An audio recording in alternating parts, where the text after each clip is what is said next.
नमस्कार, आप देख रहे हैं द पब्लिक और मैं सुभाष चौधरी हूं।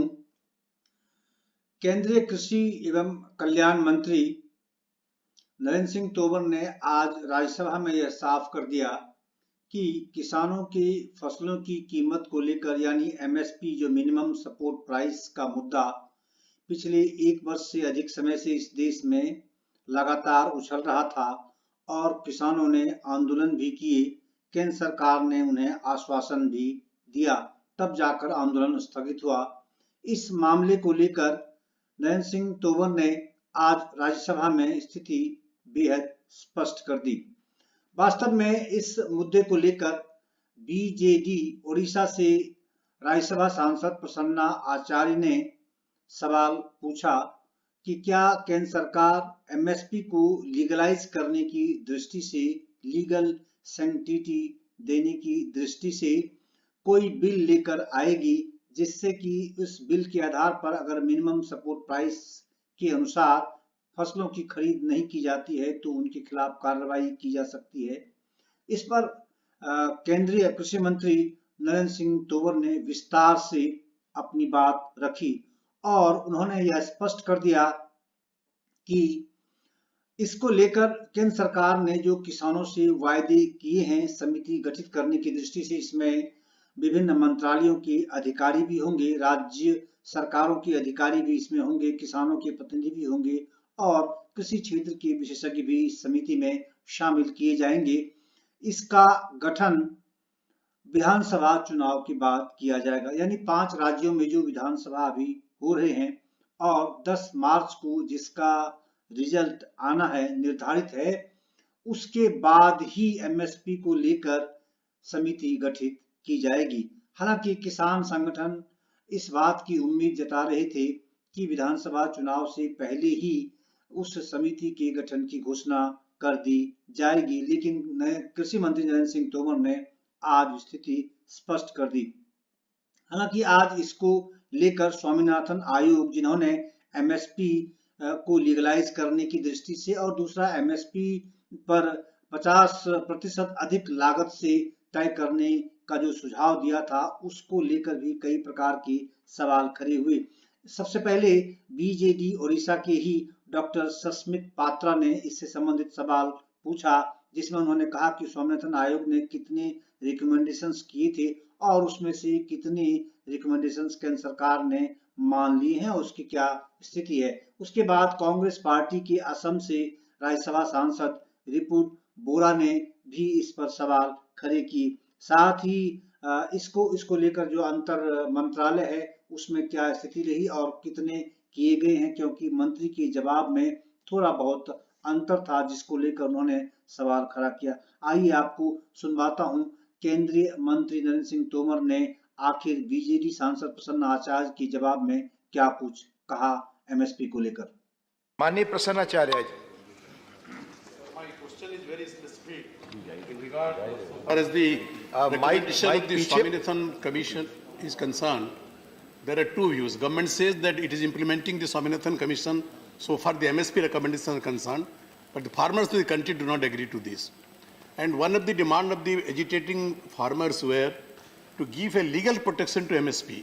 I would like from the Honorable Minister, the Cabinet Minister himself, whether the government is considering to bring a bill in this House to give a legal protection to MSP so that any violation of MSP will be subject to legal action.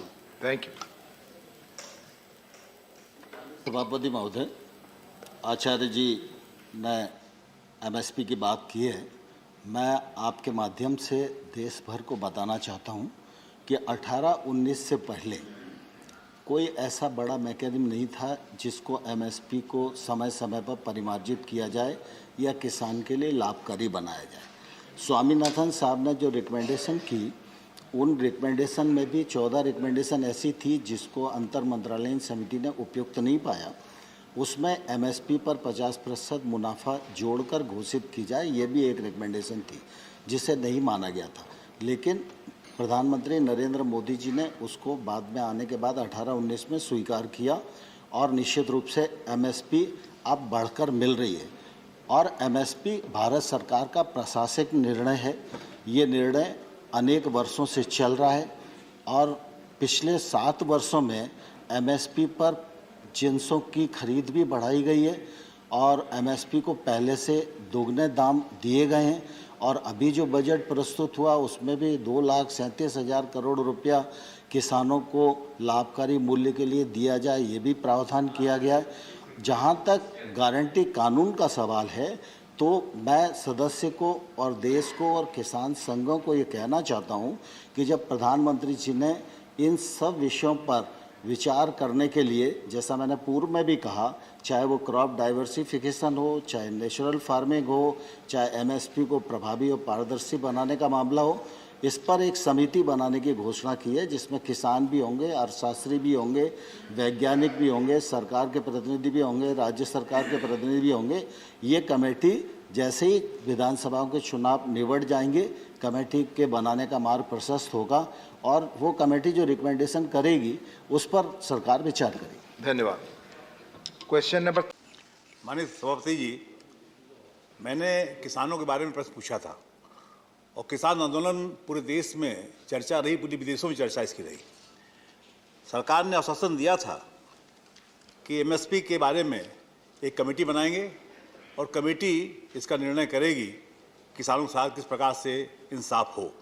लेकिन क्या मैं जानना चाहूँगा उस committee का रूप क्या है और उस कमेटी में कितने लोग शामिल किए गए हैं और कब तक कमेटी अपनी रिपोर्ट दे देगी। धन्यवाद।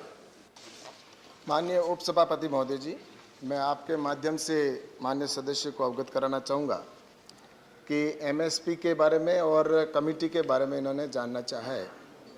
तो जैसा कि एमएसपी की अगर बात करें तो एमएसपी का जो कमेटी ने निर्णय लिया है उसके बारे में मैंने उत्तर में ही इनको स्पष्ट बता दिया है और उसके अंदर ये कहा गया है कि जब आने वाले जो समय के अंदर जो कमेटी है उसका जो तय होगा और उसके अंदर मैं ये कहना चाहूँगा कि जैसे एमएसपी हुई तो एमएसपी की हमारे प्रधानमंत्री जी माननीय नरेंद्र मोदी जी की स्पष्ट है कि हमें किसानों को मजबूत करना है। किसान के लिए ऐसी कई महत्वपूर्ण योजनाएं बनी हैं।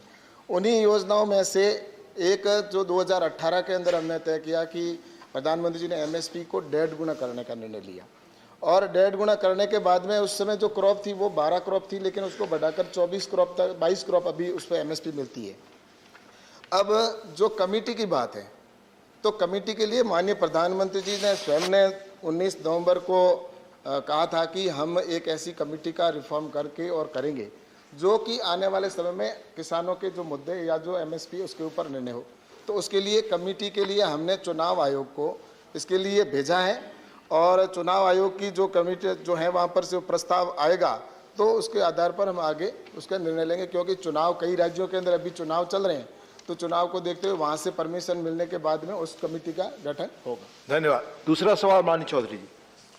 माननीय सभापति जी, मैं माननीय मंत्री जानना चाहूँगा कि किसानों की आय को बढ़ाने के लिए जिस प्रकार से किसान खेती में अपना पैसा खर्च करता है और जितना खर्च करता है लाभ उसके अनुसार नहीं मिलता है, क्या सरकार ऐसा कोई नियम बनाएगी कि लागत मूल्य से अधिक किसान को आय हो और उसके बारे में अब तक क्या कार्रवाई की गई। धन्यवाद।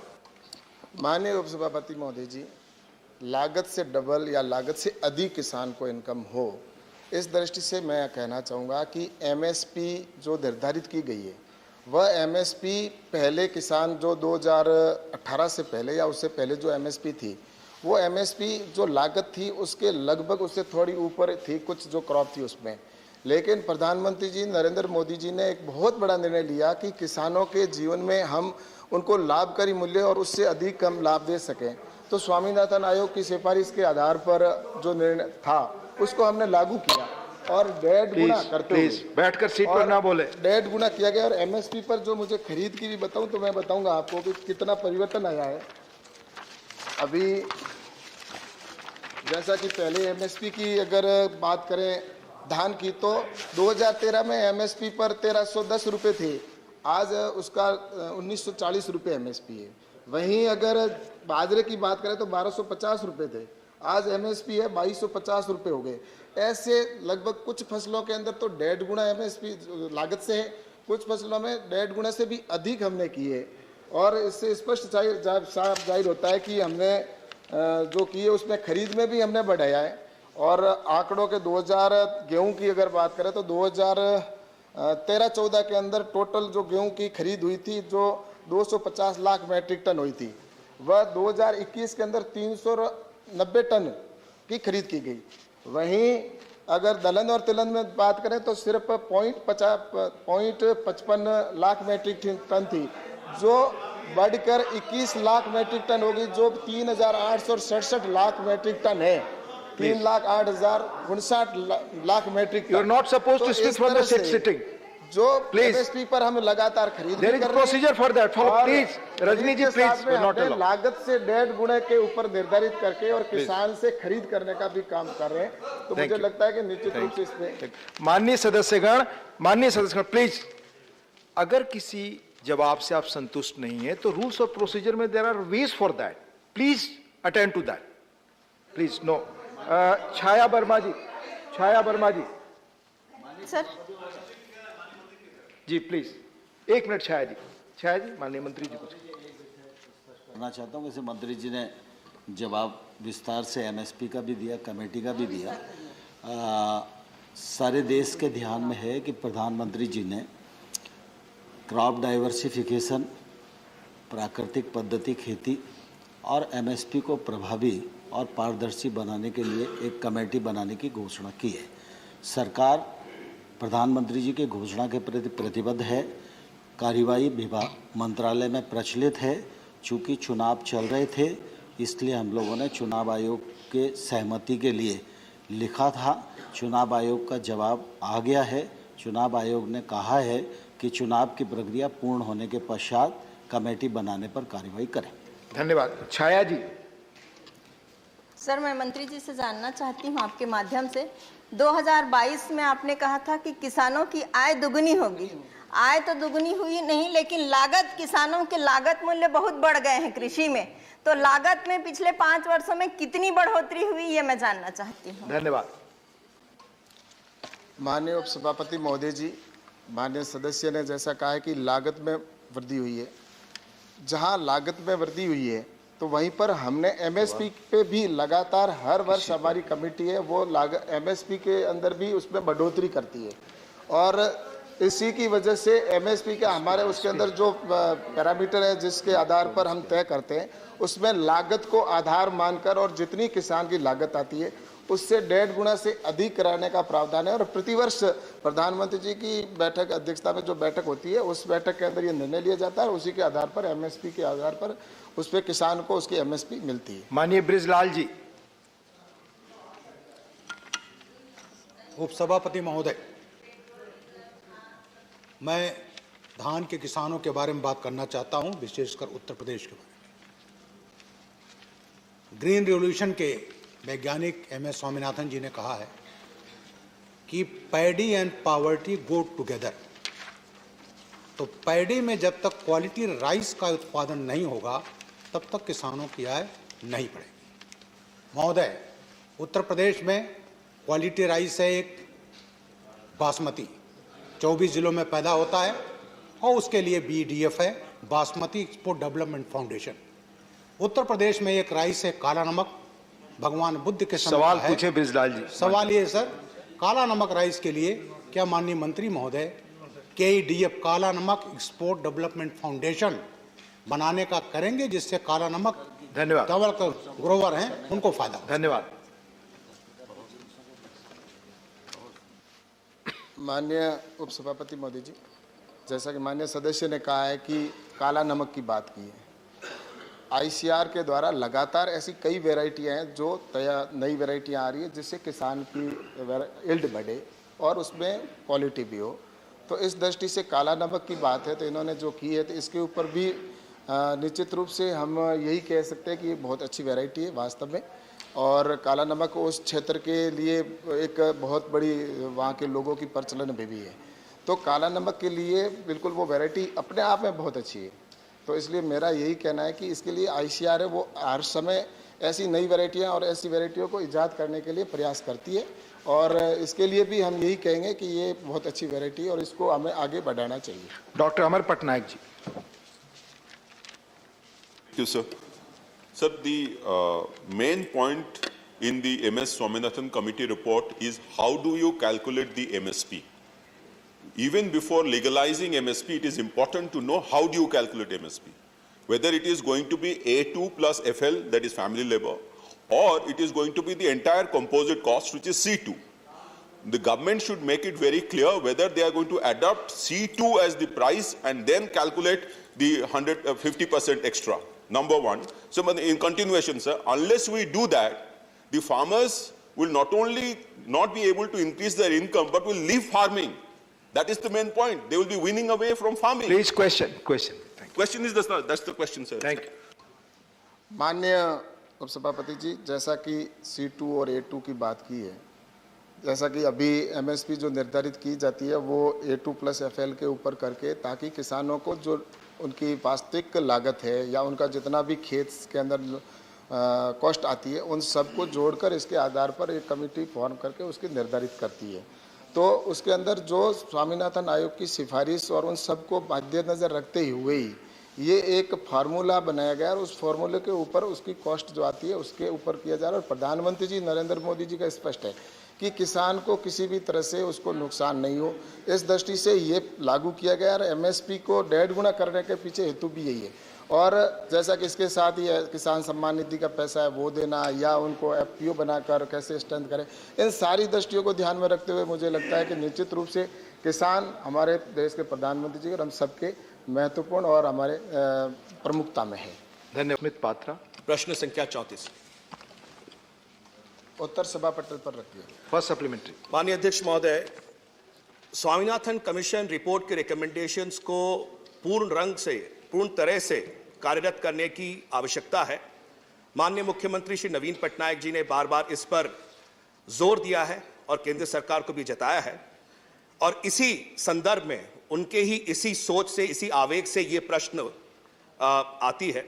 मेरा प्रश्न है माननीय मंत्री जी को कि स्वामीनाथन कमीशन रिपोर्ट 2004 में कंस्टिट्यूट होती है वो कमेटी, और उसके बाद उन्होंने कुछ रिकमेंडेशंस दिए। इन रिकमेंडेशंस में से कौन से रिकमेंडेशंस को ग्रहण किए गए और कौन से रिकमेंडेशंस को काट दिए गए, और वो कारण क्या है जिसकी वजह से ये रिकमेंडेशंस को काट दिए गए? धन्यवाद।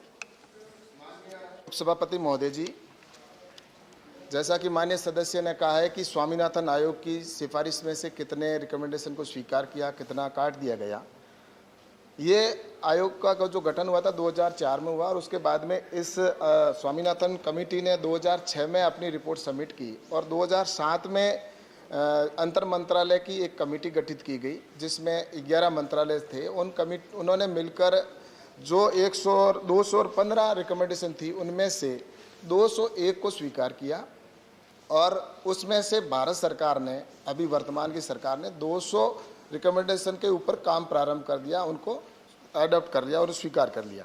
वहीं रही बात ऐसी जो 215 में से जो 14 रिकमेंडेशन जो थी जो अस्वीकार की गई, उसमें से सबसे महत्वपूर्ण मुझे ये समझ में नहीं आता कि उस समय ऐसा निर्णय उस कमेटी ने क्यों लिया। आज देश का सबसे बड़ा मुद्दा ही MSP है, लेकिन स्वामीनाथन जी ने उस समय MSP के ऊपर कहा था कि MSP किसान की लागत से कम 50% से अधिक किसान को मिले, लेकिन उस समय की कमेटी ने यह कहा कि सरकार ने विकृति उत्पन्न होने का कारण देते हुए इसको अस्वीकार कर दिया, अमान्य कर दिया कि MSP का 1.5 गुना करने की कोई आवश्यकता नहीं है। लेकिन प्रधानमंत्री नरेंद्र मोदी जी ने इस रिकमेंडेशन को माना जो उस समय उसकी कमेटी ने अस्वीकार किया। अब MSP के ऊपर खरीद हो रही है और वो भी 1.5 गुने के ऊपर खरीद हो रही है। अब दूसरा मुझे इसमें एक और है कि उस समय मंत्रालय का नाम भी स्वामीनाथन जी ने कहा कि कृषि कल्याण मंत्रालय होना चाहिए, लेकिन उन्होंने उस समय इसको भी अस्वीकार इसलिए किया कि कल्याण करने का काम अन्य मंत्रालयों का है, कृषि मंत्रालय का नहीं है। लेकिन भारत सरकार ने उसका नाम भी कृषि कल्याण मंत्रालय रखा गया। और उसके बाद में जहाँ तक खाद्य गारंटी की बात है तो वो भी उस समय खाद्य सुरक्षा की खाद्य गारंटी अधिनियम बनाया जाना चाहिए, लेकिन अस्वीकार किया गया। हमारे खाद्य सुरक्षा के तहत आज भी उनके सभी व्यक्तियों को आवश्यकता अनुसार कर रहे हैं। उस समय ये भी हुआ कि ऑर्गेनिक खेती को बढ़ावा देने की बात थी, तो उस समय भी इस ऑर्गेनिक खेती या जीरो बजट इसको या उस खेती को भी बढ़ाने के लिए उसमें उस समय अमान्य किया गया था। लेकिन हमने परंपरागत कृषि विकास योजना के तहत सरकार ने स्कीम भी लागू की और किसानों को उसको बढ़ावा देने के लिए भी लगातार प्रयास किया जा रहा है। अभी प्रधानमंत्री जी ने स्वयं ने कहा कि हमें जीरो बजट या प्राकृतिक खेती की ओर जाना है। वहीं जो दूसरा एक ये है कि इसके अंदर ये भी हुआ कि पीडीएस को यूनिफाई करने की बात कही थी, उन्होंने उसको भी अस्वीकार किया। वहीं महिला समूहों को उस समय स्वामीनाथन जी ने कहा था कि महिला समूहों को और महिलाओं को, किसानों को किस तरह से हम आगे बढ़ें, पर उस दिशा के अंदर भी उन्होंने उस समय महिला के विषय पर भी अमान्य इसको अस्वीकार किया। लेकिन अभी हमारी सरकार के द्वारा एफपीओ बनाए जा रहे हैं जो स्पेशल महिलाओं के लिए बन रहे हैं, या महिला किसान उनको, और उसके साथ ही महिला किसानों को ट्रेनिंग भी दी जाती है। और ऐसे कई और भी हैं जो टोटल मिलाकर, जैसा कि डायरेक्ट बेनिफिट की बात है तो इसमें माननीय मंत्री जी की गई। कृपया ब्रीफली आंसर दें। किसान सम्मान निधि के तौर पर डायरेक्ट किसान के खाते में 6,000 रुपए देने का भी प्रावधान किया गया। ये सारी जो मैं बोल रहा हूँ, माननीय मंत्री जी उस समय ब्रीफली आंसर दें प्लीज। Second supplementary. महोदय, मेरा दूसरा सप्लीमेंट्री है। माननीय मंत्री जी ने अपने उत्तर में कहा है कि एक एक्शन पॉइंट अभी भी छूटा हुआ है, वो है मॉडल जीनोम क्लब हर राज्य में होना चाहिए आरकेवीवाई के माध्यम से। तो मैं माननीय मंत्री जी से जानना चाहता हूं कि अभी तक ये जो स्वामीनाथन कमीशन रिपोर्ट की रिकमेंडेशंस का एक अंग है कि मॉडल जीनोम क्लब हर राज्य में हो आरकेवीवाई के माध्यम से, अभी तक ये क्यों नहीं हुआ है और कब तक होने की आशा है? धन्यवाद। जैसा कि आईसीआर के अंदर वैसे तो जीनोम बैंक बना हुआ है पूरे देश का, आज विश्व का सबसे बड़ा, विश्व का दूसरे नंबर का जीनोम है। लेकिन उसके बावजूद भी जो स्वामीनाथन जी की रिकमेंडेशन थी उसके अंदर ये था कि हर डिस्ट्रिक्ट के अंदर इसका एक जीनोम बैंक बने जहाँ पर वैरायटी वो वहाँ पर सुरक्षित रह सके। इसके लिए भी हमने भारत सरकार ने यहाँ पर आरकेवीवाई योजना के अंदर प्रावधान कर दिया है। जो भी राज्य अगर इसके अंदर इस फंड का इस उपयोग लेना चाहे आरकेवीवाई योजना के तहत, तो वो वहाँ पर जीनोम बैंक की स्थापना कर सकता है। ये अभी इसको स्वीकार, इसके अंदर कोई राज्य अगर करता है तो उसके लिए इसमें फंड में प्रावधान भी है। धन्यवाद। माननीय रिपुन बोरा जी।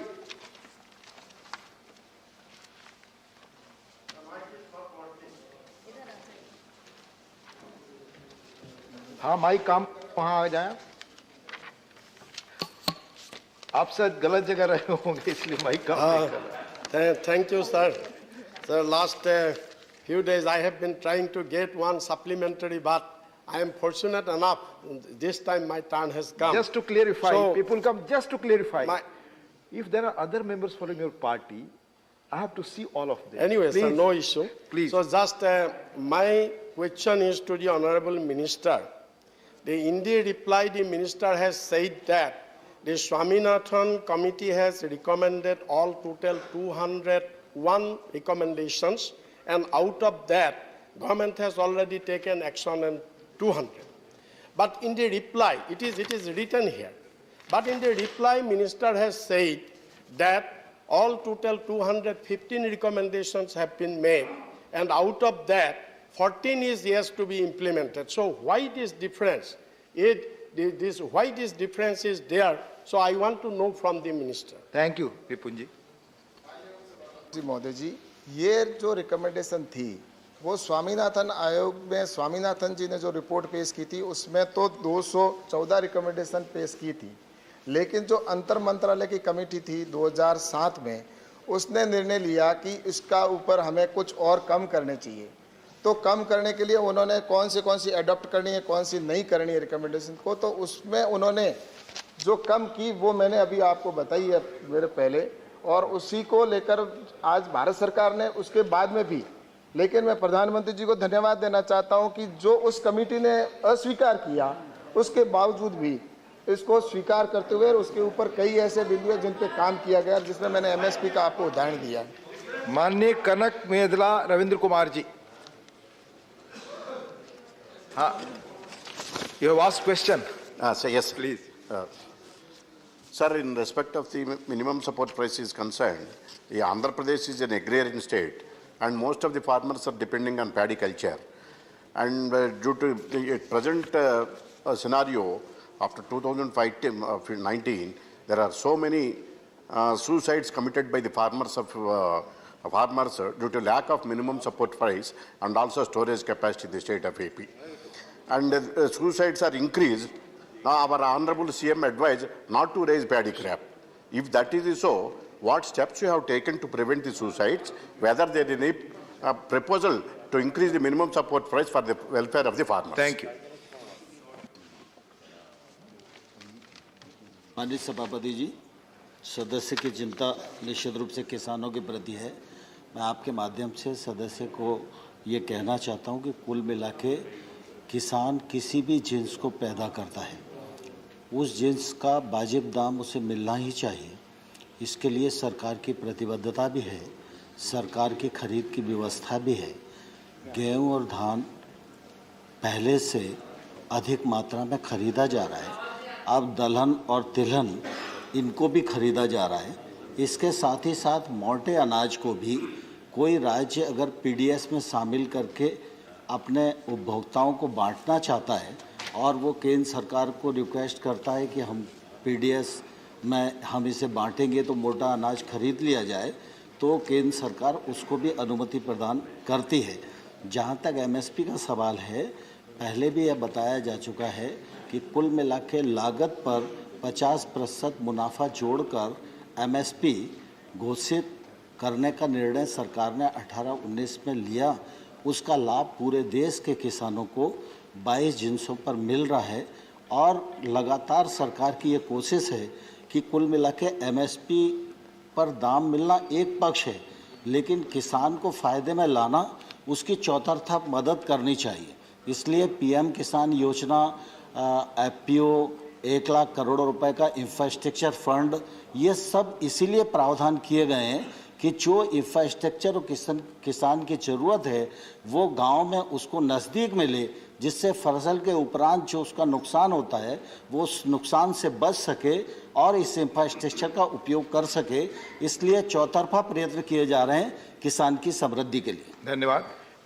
आपने केंद्रीय मंत्री नरेंद्र सिंह तोमर को विस्तार से सुना और अब स्थिति यह स्पष्ट हो जानी चाहिए देश में कि केंद्र सरकार कम से कम 10 मार्च से पहले तो एमएसपी की पर विचार करने की दृष्टि से समिति गठित करने नहीं जा रही है। यह स्थिति साफ साफ हो चुकी है। बहरहाल इस पेशकश में इतना ही और हमारे चैनल द पब्लिक वर्ल्ड को सब्सक्राइब करना न भूलें। देश एवं दुनिया की अन्य खबरों को समझने और देखने की दृष्टि से हमारे चैनल द पब्लिक वर्ल्ड को आप अवश्य सब्सक्राइब कर लें। आपका बहुत बहुत धन्यवाद।